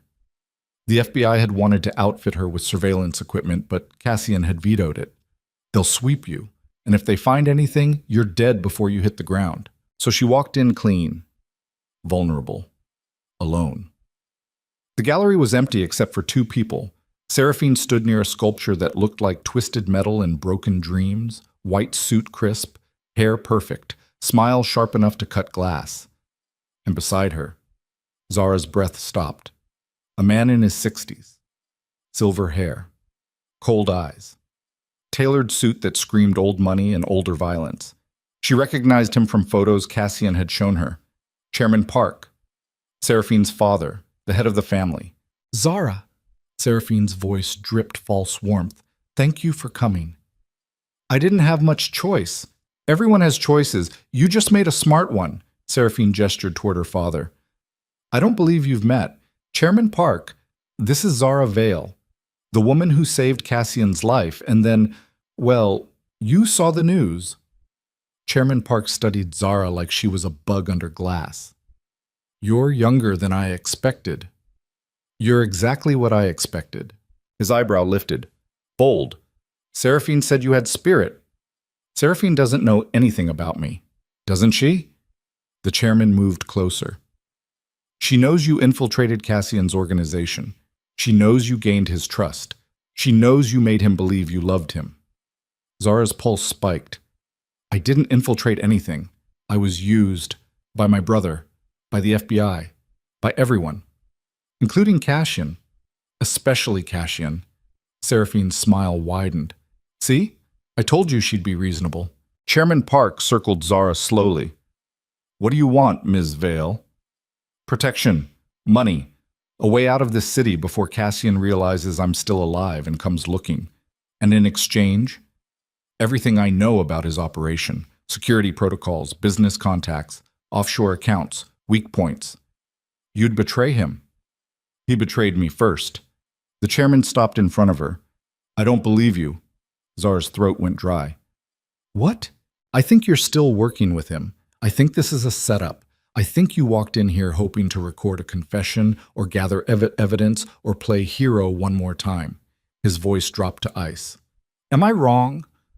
Zara forced herself to meet his eyes. You're paranoid. I'm careful. There's a difference. He pulled out his phone, tapped something, then turned the screen toward her. Video footage. Grainy, but clear. Cassian, 2 hours ago, entering a building downtown, meeting with someone whose face was blurred. That's a federal prosecutor, the chairman said. Cassian's been feeding them information for weeks. And you, he leaned in, you're the insurance policy, the sympathetic witness who'll testify against us when the indictments come down. That's insane. Is it? He pocketed the phone. Then prove it, right now. Call him, tell him you're with us, tell him you're done protecting him. Zara's heart slammed against her ribs. I don't have his number anymore. I threw away my phone after the breakup. How convenient. Seraphine pulled out her own phone, dialed, then held it toward Zara. Use mine. The line rang. Once. Twice. Cassian answered. What do you want, Seraphine? His voice sent lightning through Zara's veins. Seraphine's eyes locked onto Zara's. I have someone here who wants to talk to you. She handed the phone over. Zara pressed it to her ear, throat closing. Zara? Cassian's voice went sharp. Afraid. Zara, where are you? With the Parks. Silence. Then, get out, now. I can't. Zara, I'm done, Cassian. I'm done being used, done being lied to, done pretending this meant something when it was just... Her voice cracked. She wasn't acting anymore. When it was just another game. You don't mean that. I do. Then look me in the eye and say it. Zara's breath hitched. What? If you're really done, if you really believe I used you, then meet me. Tonight. Look me in the eye and tell me you feel nothing. Seraphine reached for the phone. That's enough. But Zara pulled away. Where? Cassian's voice dropped. The place we first met, 1 hour. Come alone or don't come at all. The line went dead. Seraphine snatched the phone back. What did he say? Zara's mind raced. The place they first met. The elevator. Prugio Tower. It was a trap. Had to be. Or a rescue. She couldn't tell anymore. He wants to meet, Zara said. Tonight. Alone. Chairman Park's expression didn't change. And you said yes. I said I'd think about it. You'll go. It wasn't a question. Because despite everything, you still care about him, which makes you predictable. And predictable people are easy to control. I'm not going. Yes, you are. Because if you don't, we'll assume you're working with him, and we'll handle you accordingly. The chairman stepped closer. But if you do go, if you meet him, we'll be watching. And when he reveals whatever plan you two have been cooking up, we'll have everything we need to destroy you both. Zara's hands curled into fists. And if there is no plan, then one of you won't leave that building alive. He smiled. It was the coldest thing Zara had ever seen. Seraphine will accompany you. Make sure you don't lose your nerve. I don't need a babysitter. You don't have a choice. Seraphine looped her arm through Zara's like they were friends. This will be fun, like old times. We don't have old times. Not yet, but give it an hour. They walked out of the gallery together, Seraphine's grip iron beneath the silk. And Zara realized with horrifying clarity that she'd just made the worst mistake of her life. Because Cassian had given her a location, and the Parks had given her a leash. And somewhere between the two, someone was going to die. Kiset. Prugio Tower at night looked like a monument to money and violence. Glass and steel stretching toward the sky, lights glittering like teeth. Zara stood in the lobby, Seraphine beside her, two of the park's security flanking them like shadows. The elevator doors opened. Empty. They stepped inside. Seraphine pressed the button for the 18th floor. The doors slid shut. Zara's pulse hammered. This was it. The place where everything started. The place where Cassian had warned her not to congratulate him. The place where she'd delivered documents that set this whole nightmare in motion. The elevator climbed. 10th floor. 12th. 15th. Seraphine leaned against the wall, studying her nails. You really love him, don't you? Zara didn't answer. It's pathetic. He's using you. He's always been using you. And when this is over, he'll discard you like everyone else. You don't know him. I know men like him. I was engaged to him, remember? I've seen what he does to people who get too close. Seraphine's smile sharpened. He destroys them, slowly, methodically, until there's nothing left. That's you, not him, not. Is it? Seraphine pushed off the wall. Ask yourself, why would a man with infinite resources need you? What could you possibly offer that he couldn't buy? The truth, Seraphine laughed. The truth is a commodity, darling, and in Cassian's world, it's worthless. The elevator dinged, 18th floor, the doors opened. Cassian stood in the hallway, alone. No guards, no weapons visible, just him in dark jeans and a black jacket, looking like he hadn't slept in days. His eyes found Zara's. Everything else disappeared. Seraphine stepped out first. Hello, Cassian. Miss me? Not even a little. His gaze didn't leave Zara. You okay? Zara nodded. She's fine, Seraphine said. For now. Whether she stays that way depends on what happens in the next 5 minutes. Cassian's jaw tightened. This is between me and her. Nothing is between you two anymore. You made that very clear at the breakup. Seraphine gestured toward Suite 1804. Shall we? I believe you wanted to talk. They walked down the hallway, Cassian in front, Zara beside him, Seraphine and her guards behind. The suite door was unlocked. Inside, the space was exactly as Zara remembered. Empty, cold, windows overlooking Soul's sprawl. Cassian turned to face them. Everyone out, except Zara. Not happening, Seraphine said. I wasn't asking, and I wasn't offering. She nodded to her guards. They moved to block the door. Anything you want to say to her, you can say in front of me. Cassian's expression went flat. Fine. Zara, do you trust me? The question hung in the air like a blade. Zara's throat closed. What? Simple question. After everything, after the lies, after the breakup, do you trust me? She looked at him, really looked, saw the tension in his shoulders, the exhaustion in his eyes, the way his hands stayed loose at his sides even though every muscle screamed fight. Yes, she whispered. Then get down. Zara dropped. The windows exploded. Glass shattered inward as 3 figures crashed through on rappel lines. Black tactical gear, helmets, weapons raised. The park guards went for their guns, too slow. The tactical team fired, non-lethal rounds, rubber bullets slamming into chests and legs, dropping the guards in seconds. Seraphine screamed. Cassian grabbed Zara, yanked her behind a concrete pillar as chaos erupted. FBI, hands where we can see them! Zara's ears rang, her vision blurred. Cassian's arms locked around her, shielding her from the glass and noise and violence. You're okay, he said against her hair. You're okay. I've got you.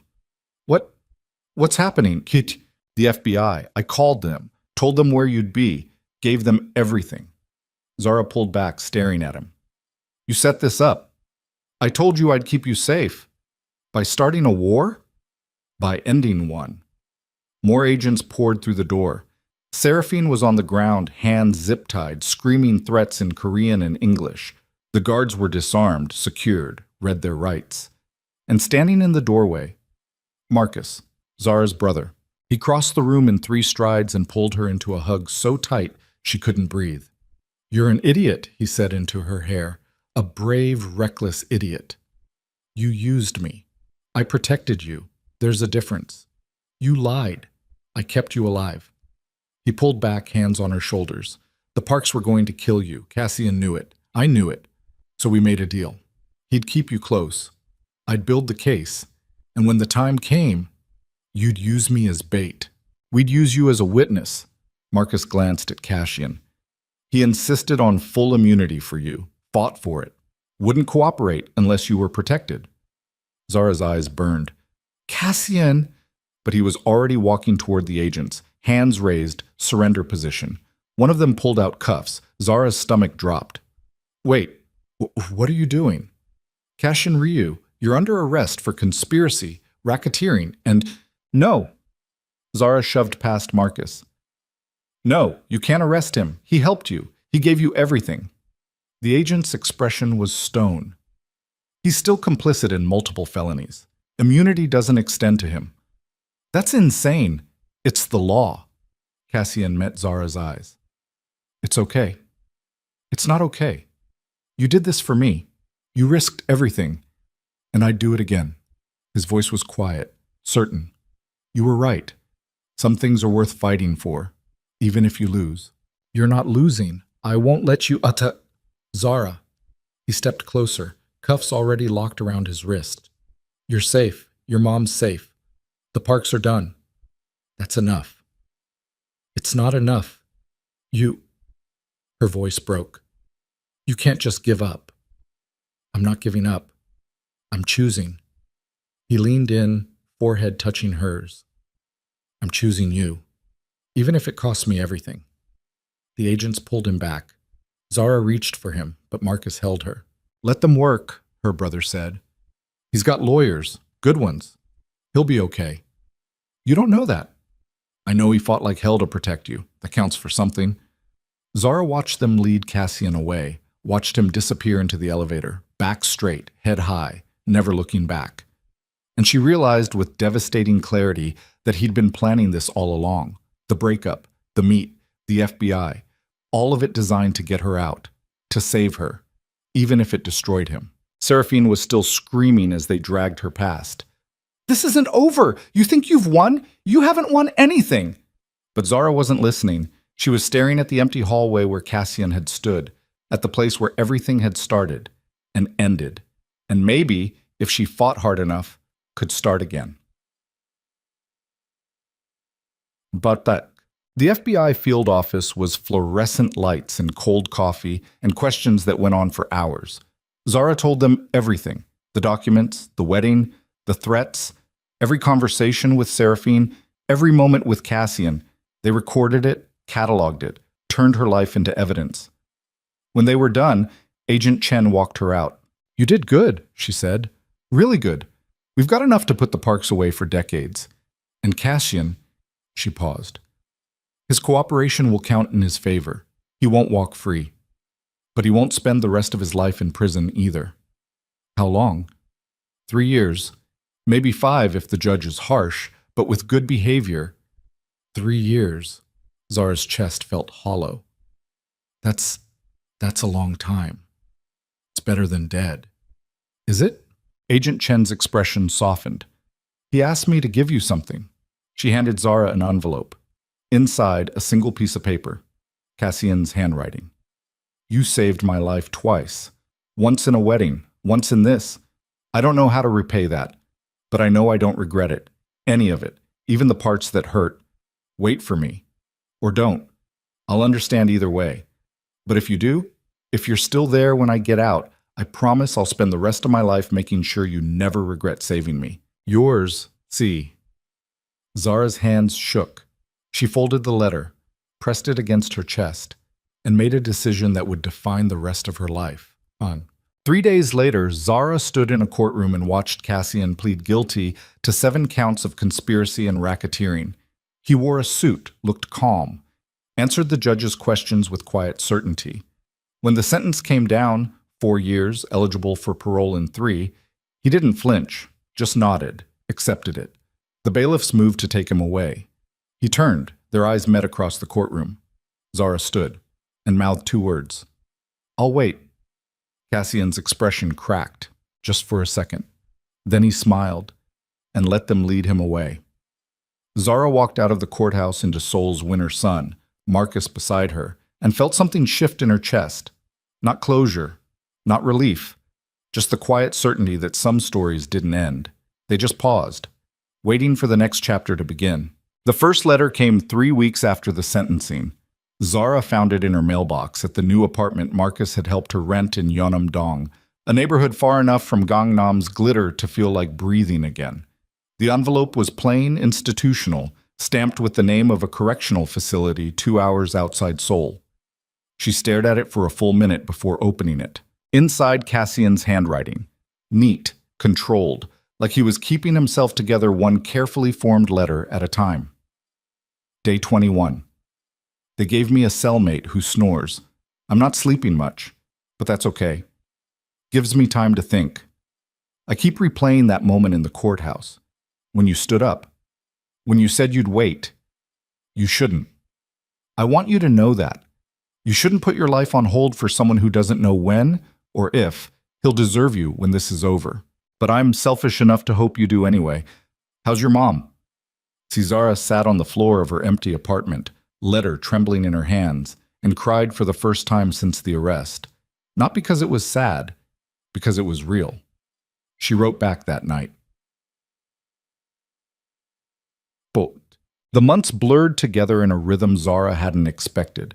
Work, letters, visits when the facility allowed them, and the slow, aching process of rebuilding a life that had been shattered and glued back together in a shape she didn't quite recognize. She got a job teaching English at a language academy in Hongdae. The pay was decent. The kids were loud and occasionally brilliant. It wasn't glamorous, but it was hers. Marcus stayed in Seoul for another month, wrapping up the case against the Parks, then flew back to Atlanta. Before he left, he took Zara to dinner and said the thing he'd been holding back since the courthouse. You don't have to do this, you know. Zara looked up from her bibimbap. Do what? Wait for him. Pin your whole life on a guy who's going to be locked up for years. I'm not pinning my life on him. I'm living it. He's just part of it. A part you can't touch, can't see except through glass once a month. Zara, that's not a relationship. That's penance. Maybe I need penance. Marcus's jaw worked. For what? Saving his life? Bringing down a crime family? You didn't do anything wrong. I fell in love with someone I shouldn't have. That's not a crime. It feels like one. Her brother reached across the table, grabbed her hand. You deserve better than waiting. Maybe. Zara's throat tightened. But I'm doing it anyway. Marcus squeezed her hand and didn't argue. 3 days later, he was gone, and Zara was alone again. Except she wasn't, because every week another letter came. Book.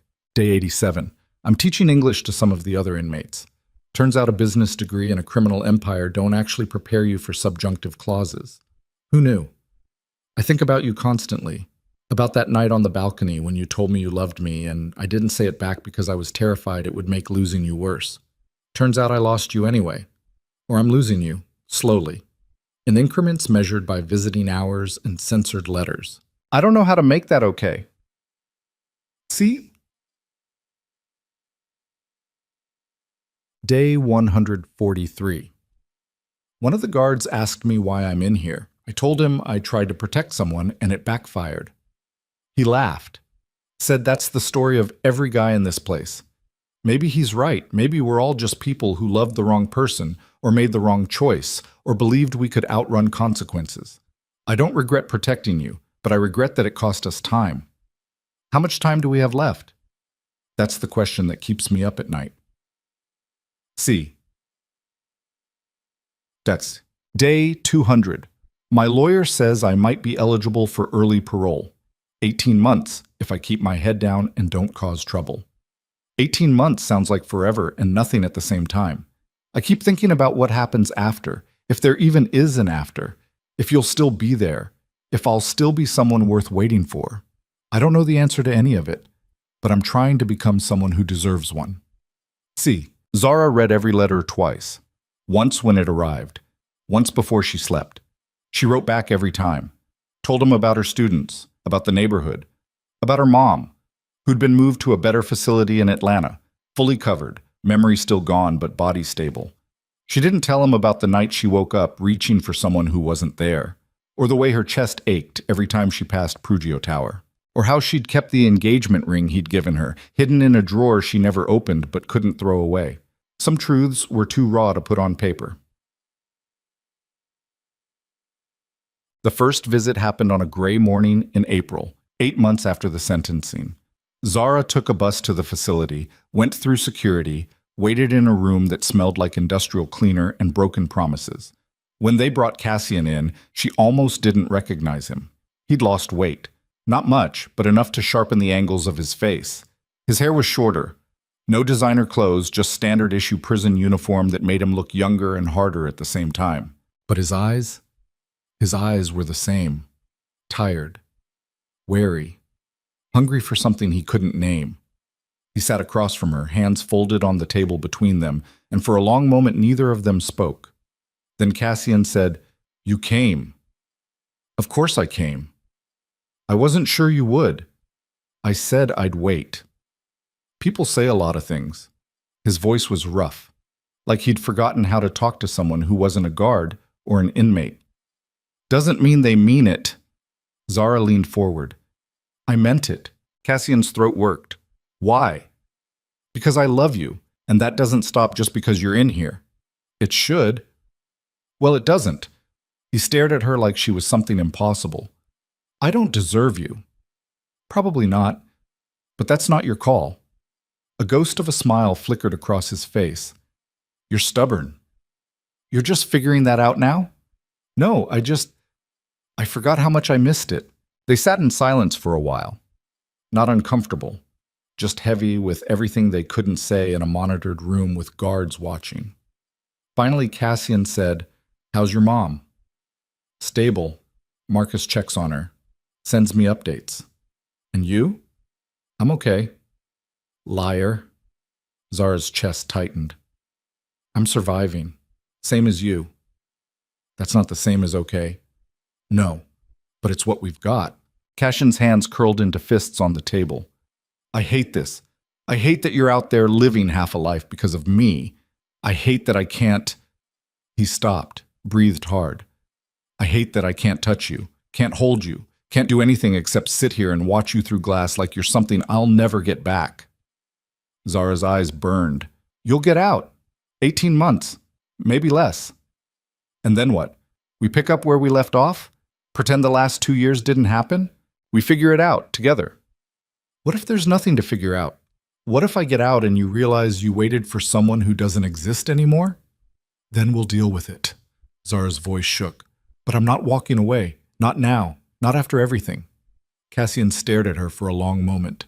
Then he pressed his palm flat against the table. Zara pressed hers against the other side. Not touching, but close enough. "I love you," he said quietly. "I should have said it before. On the balcony, in the courthouse, every single time. But I was terrified it would make losing you hurt more." "Does it?" "Yes. But I'd rather hurt than feel nothing." Zara's throat closed. "Me too." The guard called time. Cassian stood slowly, like every movement cost him. Zara stood too. "I'll come back," she said. "Next month. And the month after. As many times as they let me." "You don't have to." "I want to." Cassian's expression cracked. "Okay." He walked away without looking back. Zara watched until he disappeared through the door. Then she walked out into the spring rain and let it wash away the tears she couldn't cry inside. 14 months later, Zara stood outside the correctional facility at dawn, hands shoved in her jacket pockets, breath misting in the cold. The gates opened. Cassian walked out. He looked different, older, sharper, like prison had filed away everything soft and left only the essential parts. But when he saw her, his expression broke open. Relief. Disbelief. Something that looked like hope. He crossed the distance in 5 strides and pulled her into his arms. Zara buried her face in his chest and felt him shake. "You're here," he said against her hair. "You're really here." "I told you I'd wait." "I didn't believe you." "Believe it now?" He pulled back, hands cupping her face, eyes searching hers like he was trying to memorize every detail. "Yeah," he whispered. "I believe it now." He kissed her. Not desperate, not frantic, just real. And for the first time in 22 months, Zara felt like she could breathe. Bus. The world had moved on while Cassian was inside. The Parks were serving concurrent sentences in 3 different facilities. Seraphine got 15 years. Her father got 25. The empire they'd built crumbled under federal seizures and internal collapse. Cassian's assets had been frozen during the trial, then partially returned after his cooperation was factored in. Not everything, not even most of it, but enough to rebuild, if he wanted to. They spent the first week in Zara's apartment, barely leaving, talking through everything that had happened in fragments and silences and long stretches where words didn't matter. On the 8th day, Cassian said, "I need to figure out what comes next." They were sitting on the floor, backs against the couch, coffee going cold on the table. Zara looked at him. "What do you want to come next?" "I don't know. For the first time in my life, I don't have a plan." He laughed bitterly. "I spent 2 years in a cell thinking about this. What I'd do when I got out, where I'd go, who I'd be. And now I'm here and I have no idea. You don't have to figure it out today. I know, but I can't go back to what I was. I can't rebuild the empire. I can't play the same games. So don't." Cassian turned toward her. "Then what do I do?" "Whatever you want. You're free. Actually free. For the first time since you were 16. I don't know how to be free. Neither did I. But we'll figure it out." He stared at her for a long moment. Then he said, "Move in with me." Zara blinked. "What?" "Not here. Not Seoul. Somewhere else. Somewhere we can start over. No history. No ghosts. Just us." "Where?" "I don't know. Maybe Atlanta. Be close to your mom. Or somewhere completely random. A place neither of us has been." "You want to leave Seoul?" "I want to leave the life I had here. The version of me that made all the wrong choices." His voice dropped. "But I don't want to leave you. So if you'll come with me." "Yes." "You didn't let me finish." "I don't need you to finish. Yes, I'll go with you." Cassian exhaled hard. "You're sure?"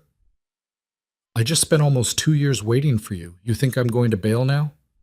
"I think you deserve better than following me into uncertainty. I think I'm tired of safe." Zara leaned into him. "I want uncertain. I want messy.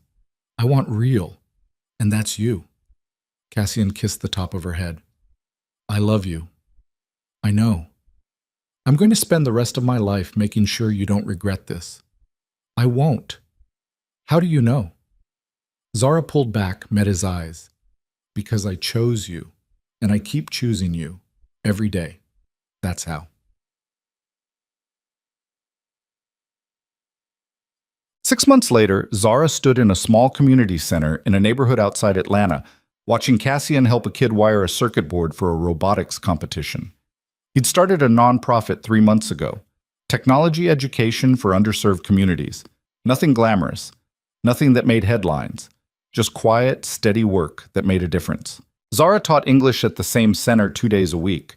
The rest of the time she worked on a book, a memoir about survival and choices and what it meant to love someone in a world that wanted to destroy you both. She hadn't finished it yet, but she was getting there. Her mom was in a facility 20 minutes away. Zara visited twice a week. Her mother still didn't recognize her, probably never would. But Zara sat with her anyway, held her hand, told her stories. Because some things you did even when they didn't make sense. That night, Zara and Cassian walked home through streets that smelled like magnolia and summer rain. "How was your day?" Cassian asked. "Good. Yours?" "Same. We got approved for the grant. Means we can expand to 2 more schools." "That's huge." "Yeah." He smiled, tired but real. "Feels different than building an empire. Smaller, but I don't know, more mine." Zara squeezed his hand. "I'm proud of you." "For what?" "For becoming someone new, someone better." "I'm not better. I'm just different. Different is good." They walked in comfortable silence for a while. Then Cassian stopped, pulled something from his pocket, a ring, not the one from before. This one was simpler, a silver band with a small stone that caught the streetlight. Zara's breath stopped. "I know we said we'd wait," Cassian said. "I know we said we'd figure things out first, but I don't want to wait anymore. I don't want to spend another day pretending this isn't forever." "Cassian, I'm not asking you to marry me." His voice was steady, certain. "Not yet. I'm asking you to promise me something harder. What? That we choose each other every day, even when it's hard, even when we fight, even when the world tries to tear us apart again. He slid the ring onto her finger. That we keep choosing. Zara stared at the ring, at the man holding her hand, at the future she'd fought for and bled for and waited for. Okay, she whispered. Okay? I promise. Every day, I choose you. Cassian pulled her close, forehead resting against hers, and for the first time since that elevator 2 years ago, Zara felt like they'd finally landed somewhere solid. Not perfect, not easy, but real. Chiyik. A year later, Zara stood in a courthouse that looked nothing like the one in Seoul. This time the room was small, informal, filled with people who actually mattered. Marcus stood beside her as a witness. Cassian's former head of security flew in from Seoul. A few of the kids from the community center sat in the back, dressed up and grinning. The judge was a woman in her 60s who'd seen enough broken people to recognize the ones who'd glued themselves back together. She smiled at them. Do you, Cassian Ryu, take Zara Vale to be your lawfully wedded wife? Cassian's grip on Zara's hands tightened. I do. And do you, Zara Vale, take Cassian Ryu to be your lawfully wedded husband? Zara's throat burned. I do. Then by the power vested in me by the state of Georgia, I now pronounce you married. You may kiss. Cassian kissed her like he'd been waiting his entire life for permission. Zara kissed him back like she'd never let go. The room erupted in applause. Marcus was crying. He tried to hide it, but failed. One of the kids yelled, "Finally!" Zara laughed against Cassian's mouth. And somewhere in the back of her mind, she thought about the girl who'd walked into that elevator with a briefcase full of lies, who'd crashed a wedding to save a stranger, who'd fallen in love with someone she shouldn't have and fought like hell to keep him. That girl was gone. But the woman standing here, wearing a simple white dress, holding the hand of a man who'd been broken and rebuilt and was still figuring out how to be whole. She was stronger. She was sure. She was home. Eats. 3 years later, Zara sat on the porch of a house they'd bought in a neighborhood where nobody knew their history, watching Cassian chase their daughter across the yard. Her name was Elena. 2 years old. Dark hair, sharp eyes, a laugh that sounded like sunlight. She'd been a surprise. A beautiful, terrifying, life-changing surprise. Zara's book had been published 6 months before Elena was born. It sold okay. Not a bestseller, but enough that people read it, enough that occasionally someone would recognize her name and say, "You're the one who wrote about Seoul." She always said yes, and left it at that. Because the story wasn't about Seoul. It was about surviving, about choosing, about loving someone even when, especially when, it cost everything. Cassian scooped Elena up, spun her around, and her squeals echoed across the yard. He caught Zara's eye. Grinned. She grinned back. Marcus called from inside. "Dinner's ready!" He visited once a month, sometimes more, had become the uncle who spoiled Elena rotten and pretended he wasn't a softie. Zara stood, walked down the porch steps, joined Cassian and Elena in the grass. "Happy?" Cassian asked. Zara looked at their daughter, at the house, at the life they'd built from the wreckage. "Yeah," she said, "I'm happy." "Me too." Elena grabbed both their hands. "Go inside, hungry." "Bossy," Cassian said. "Wonder where she gets that," Zara said. "Definitely you." "Liar." He kissed her, quick, easy, real. They walked inside together, Elena between them, and Zara realized something she'd been too afraid to believe for a long time. They'd made it. Through the lies and the bullets and the prison walls and the long, aching months of rebuilding. They'd made it to the other side. Not unscathed, not unchanged, but together. And that was enough. More than enough. It was everything. Mchag.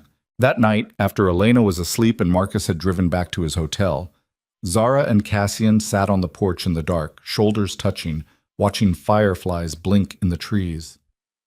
"Do you ever think about it?" Cassian asked. "Seoul? The wedding? All of it?" "Sometimes." "Do you regret it?" Zara turned toward him. "Which part?" "Any of it." She thought about that elevator, about the kiss at the altar, about every choice that had brought her here. "No," she said. I don't regret it. Even the hard parts? Especially the hard parts, because they brought me you. Cassian's hand found hers in the dark. I used to think I was untouchable, that if I built enough walls, nothing could hurt me. And now? Now I know that being touchable, being vulnerable, is the only thing that makes life worth living. He squeezed her hand. You taught me that. I didn't teach you anything. You just finally let yourself learn. Same thing. Not really. They sat in comfortable silence for a while. Then Cassian said, Thank you. For what? For crashing my wedding, for saving my life, for waiting, for choosing me even when I didn't deserve it. Zara leaned into him. You don't have to thank me for loving you. I know, but I'm going to anyway. She smiled against his shoulder. Okay. Okay. They stayed there until the fireflies faded and the stars came out in full force, mapping constellations across a sky that felt, for the first time in years, like it belonged to them. Not the parks, not the FBI, not Seoul's glittering violence, just them. Two people who'd been broken and stitched back together and decided that the scars were worth it, that the fight was worth it, that love, messy, imperfect, hard-won love, was worth everything. And as Zara sat there, hand in Cassian's, listening to the night sounds of a life they'd built from nothing, she thought about that girl in the elevator one more time, the one who'd been drowning in debt and desperation, the one who'd delivered a briefcase full of lies, the one who'd kissed a stranger to save his life and accidentally saved her own. That girl had no idea what was coming, no idea how much blood and tears and terror lay ahead. But if Zara could go back, if she could whisper one thing to that terrified courier standing in Prugio Tower, she'd say, do it anyway, crash the wedding, kiss the groom, fight like hell. Because on the other side of the fear is something worth keeping, someone worth keeping. And that one reckless kiss? It's not just going to save his life. It's going to give you both something you never knew you needed, a future, a family, a home. Zara closed her eyes, breathed in the summer night, and let the past finally rest. Because the story wasn't over. It was just beginning, and this time they were writing it together.